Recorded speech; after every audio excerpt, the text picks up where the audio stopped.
Hi there, నా పేరు Saiteja. Welcome to lead on campus. ఈరోజు టాపిక్ వచ్చేసేటప్పటికి ఏంటంటే ఇండియా మీద రష్యన్ బ్యాన్ వల్ల ఇండియా మీద ఎలా ఇంపాక్ట్ పడి అసలు ఎందుకు బ్యాన్ చేస్తున్నారు, ముఖ్యంగా రష్యాని ఎందుకు బ్యాన్ చేస్తున్నారు, వై నాట్ ఉక్రెయిన్ అంటే ఉక్రెయిన్ మొత్తం దెబ్బ కొట్టేశారు. ఇండియా డీజిల్ ఎక్స్పోర్ట్స్ ఎలా ఇంక్రీజ్ అయ్యాయి. So let us dive into the topic గురించి మాట్లాడుకోవాలంటే మనం కొంచెం బ్యాక్గ్రౌండ్ కి వెళ్ళాలి. మీకు గుర్తుండే ఉంటది, ఉక్రెయిన్ రష్యా వార్ ఎవరికైనా ఐడియా ఉందా?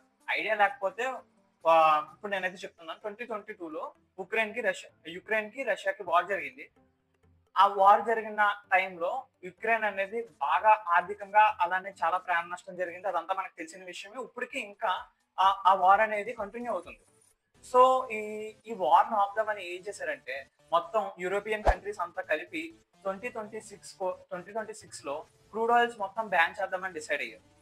బికాస్ రష్యాకి మెయిన్ ఇన్కమ్ అదే కాబట్టి. యూరోపియన్ కంట్రీ అండ్ నాటో కలిపి బ్యాన్ చేసేయి. అంటే యూరోపియన్ కంట్రీ అంటే కంట్రీ కాదు, కంట్రీస్ అది. ఎందుకంటే ఒక కంట్రీ కాదు కదా యూరోప్, మొత్తం ఎంటైర్ యూరోప్ అంటే మా చిన్న చిన్న దేశాలు మీకు తెలిసే ఉంటది. ఫస్ట్ 2025లో చూస్తే మన నెంబర్స్ అనేవి స్కై రాకెట్ అయ్యాయి అన్నమాట. Export percentages. ఇప్పుడు నేను మాట్లాడుతుంది దేనికి అనుకుంటున్నారు చెప్తాను. ఇండియా డీజిల్ ఎక్స్పోర్ట్స్ సుమారుగా 137% ఇంక్రీజ్ అయ్యాయి కంపారేటివ్లీ ప్రీవియస్ ఇయర్ కంట.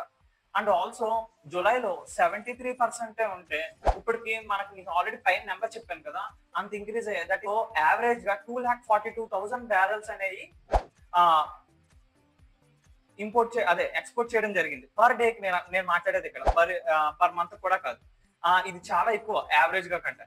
ఇంకా చెప్పాలంటే యూరోప్ డీజిల్ కోసం మన వైపే చూస్తుంది. దీంట్లో బాగా బెనిఫిషియరీ అయిన కంపెనీస్ కూడా ఉన్నాయి, like Reliance and Nayara industries లాంటివి.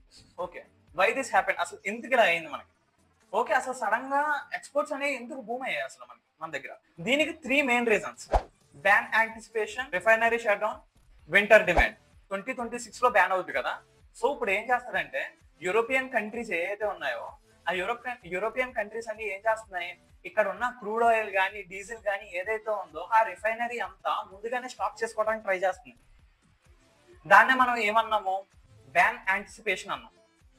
Coming up on to the second topic, refinery shut down. Netherlands లో షెల్ పెర్నిస్ అనే ఒక మెయింటెనెన్స్ క్లోజ్ అయింది అక్కడ. యూరోప్ లో డీజిల్ షార్టేజ్ కూడా స్టార్ట్ అయింది అలానే దాంతో పాటు. సో ఈ రెండింటిని ఈక్వల్ చేయడానికి వెంటనే ఇండియా అనేది రంగంలో దిగింది, ఈ గ్యాప్ ని ఫిల్ చేయడానికి. అలానే వెనిజులా అనే దాన్ని కూడా అమెరికా బ్యాన్ చేయడం జరిగింది. లైక్ అక్కడి నుంచి కూడా చాలా ఆయిల్స్ అనేవి ఇంపోర్ట్ అయ్యాయి, లైక్ అమెరికాకి గట్రా ఇంపోర్ట్ అయ్యాయి. ఇప్పుడు దాన్ని కూడా బ్యాన్ లో పెట్టారు. ఈ 3 మెయిన్ రీజన్స్ వల్ల ఇండియాకి మామూలుగా 1% ప్రాఫిట్ రావాల్సింది అక్కడ నియర్లీ 30% ప్రాఫిట్స్ వచ్చాయి. ఇండియా యూరోపియన్ కంట్రీస్ కి ఏం చెప్తుందంటే, నువ్వు టెన్షన్ తీసుకోకు, నేనున్నాను కదా, నేను చూసుకుంటానని చెప్పినట్టు ఉంది ఇక్కడ మామూలుగా. అయితే ఇవన్నీ అయిపోయాయి కదా, ఇప్పుడు ఇంపాక్ట్ ఆన్ ఇండియా, అసలు ఇండియా ఎలా ప్రభావితం అవుతుంది ఇది కూడా మాట్లాడుకుంటాం. ఫస్ట్ ఆఫ్ ఆల్ మనం మనీ సైడ్, అదే డబ్బు పరంగా ఒకసారి చూసుకుంటే రిలయన్స్ అండ్ నయారా మాత్రం పీక్ లెవెల్లో వాళ్ళ పాకెట్స్ అనేవి ఫిల్ చేసుకుంటున్నారు. లైక్ ఎలా అంటే ఈ ఎక్స్పోర్ట్ ఆఫ్ ద స్టాక్ అంతా, ఈ క్రూడ్ ఆయిల్ అంతా కూడా మొత్తం చేసేది మ్యాక్స్ టు మ్యాక్స్ ఈ రిలయన్స్ అండ్ నయారాయే ఉన్నాయి. అండ్ ఆల్సో ఫారెన్ కరెన్సీ ఎప్పుడైతే ఇన్ఫ్లో బాగా పెరుగుద్దో మన దేశ జీడిపి కూడా చాలా వరకు డెవలప్ అయ్యే ఛాన్స్ ఉంది. డెవలప్ అవడం ఏంటి, ఆల్రెడీ అవుతుంది, చాలా వరకు డెవలప్ అవుతుంది. సో కమింగ్ అప్ అంటూ ద పొలిటికల్ సైడ్, కాకపోతే యునైటెడ్ స్టేట్స్ అయితే మనకి కొంచెం సైడ్ అయ్యి, లైక్ ఇలా చూస్తే సైడ్ అయ్యి ఇస్తుంది మనకి. ఎలాగా, ఇండియా రష్యా దగ్గర నుంచి క్రూడ్ ఆయిల్ కొని అది మనకి ఎక్కువ ధరలకు, ఇండియా మాత్రం చాలా క్లియర్ గా ఉంది ఈ విషయంలో. ఎందుకంటే ఇదంతా లీగల్ ట్రేడ్, మీరు కావాలంటే రిస్క్స్. అసలు ఇండియా మీద ఏమైనా రిస్క్ ఉంటుందా లేదా దాని గురించి కూడా మాట్లాడుకుందాం. సో యూరోపియన్ బ్యాన్ అయ్యాక కొంచెం మనకి ఎక్స్పోర్ట్స్ అయితే తగ్గచ్చు, కానీ ఇండియా స్మార్ట్ కదా, వేరే కంట్రీస్ కి అది డైవర్ట్ చేసుకుంటుంది. లైక్ ఎలా అంటే ఆఫ్రికా, లాటిన్ అమెరికా, ఇలా ఇంకా కొన్ని కంట్రీస్ ఉన్నాయి. ఆ కంట్రీస్ కి డైవర్ట్ అయితే చేసుకుంటారు కన్ఫర్మ్ గా. అలానే ఇంకా ఫ్యూచర్ లో ఇండియా ఎక్స్పోర్ట్స్ అనేవి ఇంకా స్ట్రాంగ్ గా అయ్యే అవకాశం అయితే చాలా కనబడుతున్నాయి మనకి. డిమాండ్ అయితే వరల్డ్ వైడ్ స్లో అవ్వదు. లైక్ ఎలా అంటే అందరూ కార్లు వాడుతున్నారు కదా, అలానే కొన్ని ఏమో గడ్డలు కట్టుకునే ప్రాంతాలు ఉంటాయి. లైక్ ఎలా అంటే యూరోపియన్ కంట్రీస్ లో హాఫ్ ఆఫ్ ద కంట్రీ అంతా స్నో తోటే నిండిపోద్ది వింటర్ సీజన్. సో ఆ టైంలో వీళ్ళకి డీజిల్ పెట్రోల్ లేకపోతే వీళ్ళకి గడవదు ఆ సీజన్ లో. సో అప్పుడైనా సరే వాళ్ళకి డీజిల్ అవసరమే. డిమాండ్ ఉంటేనే కదా మనం అమ్మగలం ఎవరికైనా సరే. సేమ్ ఈ ఇండియాతో కూడా అదే జరుగుతుంది మనకి వచ్చేసరికి.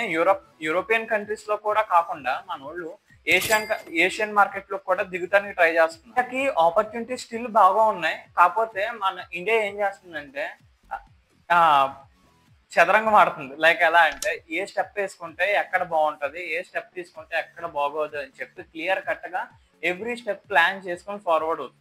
చివరిగా మీకు చెప్పాల్సింది ఒకటి, మన కంట్రీ వరల్డ్ ప్రాబ్లమ్స్ ని తనకు ఒక ఛాన్స్ కింద కన్వర్ట్ చేస్తుంది. అదే మన biggest win. Thank you for watching. Please like, share and subscribe if you like this content and follow for more.